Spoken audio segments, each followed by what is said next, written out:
हर देश की कोई ना कोई परंपरा होती है जो एक दूसरे से बिल्कुल भिन्न होती है और एक दूसरे से बिल्कुल अलग होती है।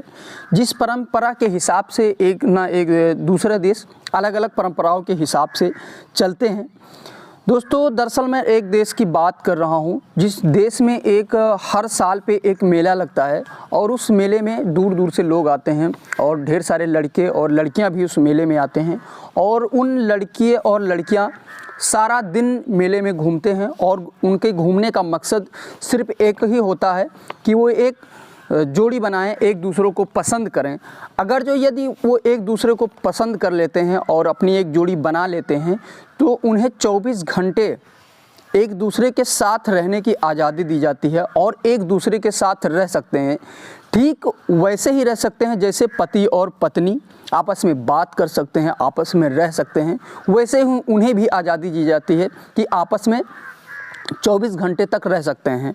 अगर जो उनकी जोड़ी ये सफल रहती है, उनकी जोड़ी अच्छी रहती है तो भविष्य में वे हमेशा के लिए शादी भी कर सकते हैं और अपना जीवन एक दूसरे के साथ में व्यतीत कर सकते हैं। बस उन लोगों को इसी त्यौहार का ये त्यौहार कब आए और हम लोग उस त्यौहार में, उस मेले में कितनी जल्दी शामिल हों। दोस्तों, जो आज की सच्ची घटना है, आपको विश्वास नहीं आएगा, आपको यकीन नहीं पड़ेगा कि कैसा ऐसा सच हो सकता है, लेकिन दोस्तों ये घटना ये बिल्कुल सच घटना है। दोस्तों, मैं बात कर रहा हूँ, आज के लगभग 85 साल बीत चुके हैं, ये घटना एक रिकॉर्ड बन चुकी है। नमस्कार, मेरा नाम रामराज यादव है और आज की जो सच्ची घटना है, ये घटना दक्षिण अमेरिका का एक देश है, पेरू। दरअसल इसी देश का एक इलाका है टिकारापो। बात कर रहा हूँ 27 सितंबर 1933 को एक दंपत्ति होता है। उस दंपत्ति को एक बेटी पैदा होती है। उस बेटी की ठीक से लालन पालन होता है और वक्त जैसे जैसे बीतता है, 1938 की बात कर रहा हूँ, उस लड़की के पेट में अचानक से दर्द होता है और दर्द इतना भयानक होता है कि सब लोग परेशान होने लगते हैं।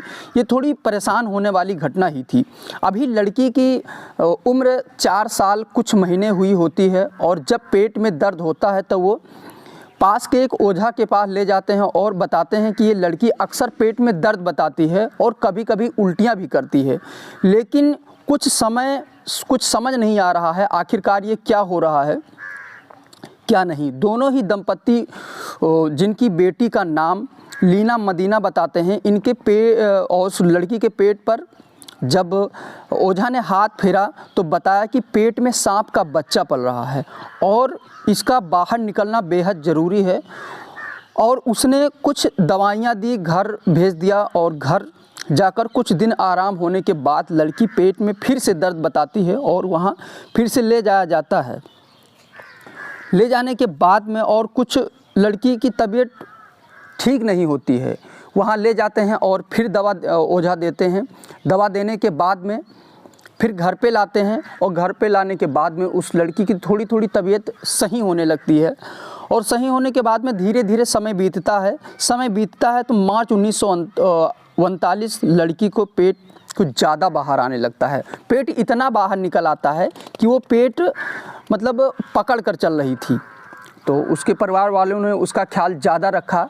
दरअसल उस पेट का बाहर निकलना कुछ ऐसा लग रहा था जैसे उसके पेट में ट्यूमर जैसी कोई बीमारी हो गई हो, इस तरीके से पेट बाहर निकल रहा था। इसके लिए एक पीस्को एक शहर होता है, शहर के तरफ परिवार वालों ने रुख किया और वहाँ जब जाते हैं, वहाँ के डॉक्टर, जिनका नाम डॉक्टर जोनार्दो होता है, उस लड़की का जांच करते हैं और जांच करने के बाद में पता चलता है कि उसके पेट में 7.5 महीने का बच्चा पल रहा है।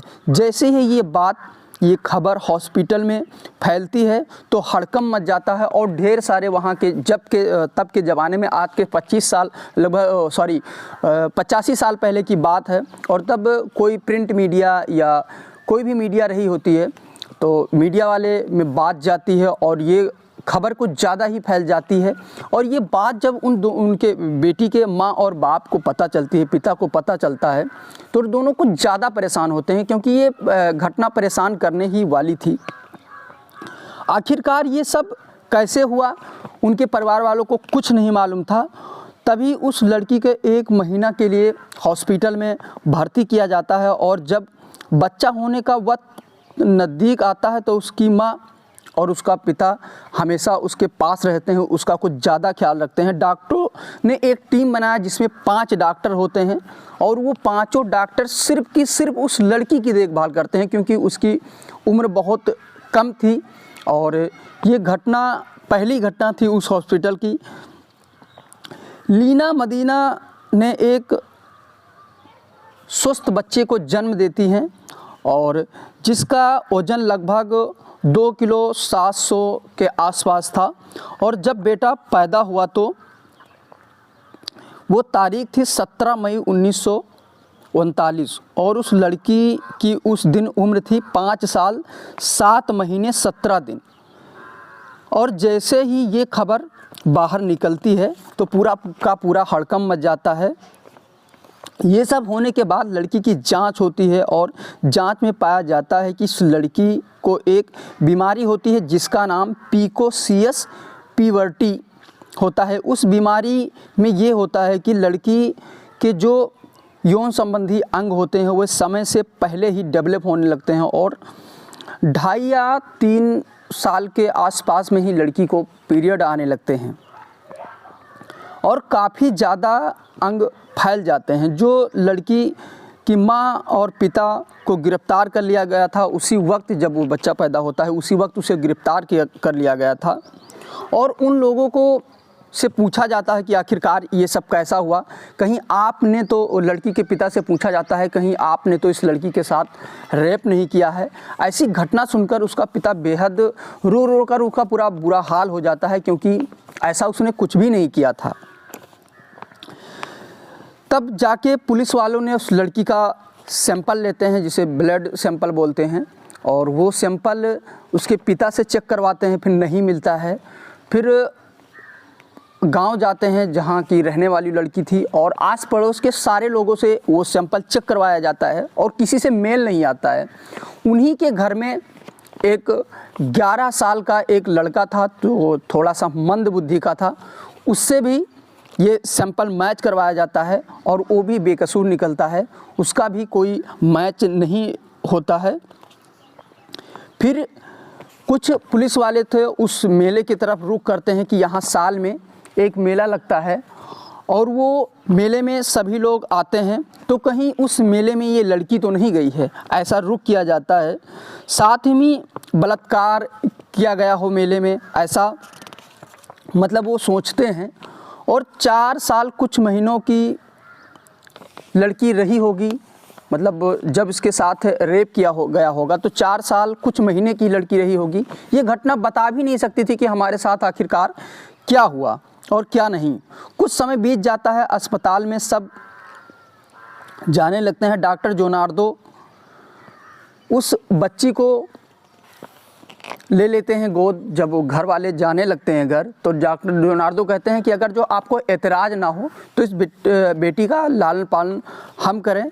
और इस दोनों का फिर परिवार वालों का कोई एतराज़ नहीं होता है और उसी हॉस्पिटल में डॉक्टर लियोनार्दो ने अपना ही नाम उस बच्चे को दिया और उस हॉस्पिटल में दोनों को बड़े होते हैं और जॉब दिया जाता है, वहीं दोनों नौकरी कर लेते हैं। लेकिन 11 साल तक उस लड़के को नहीं मालूम था कि हमारी माँ कौन है और उन्हें ये पता होता है कि ये मेरी बड़ी बहन है। उसकी जो माँ होती है, लड़के को ये मालूम होता है कि ये मेरी माँ नहीं बल्कि ये मेरी बड़ी बहन है।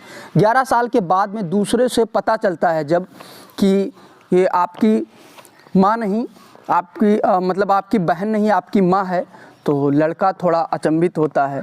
फिर वो लड़का 40 साल तक जीता है और 40 साल के बाद में उसे एक बीमारी लगती है जिसके वजह से वो ख़त्म हो जाता है, वो लड़का ख़त्म हो जाता है।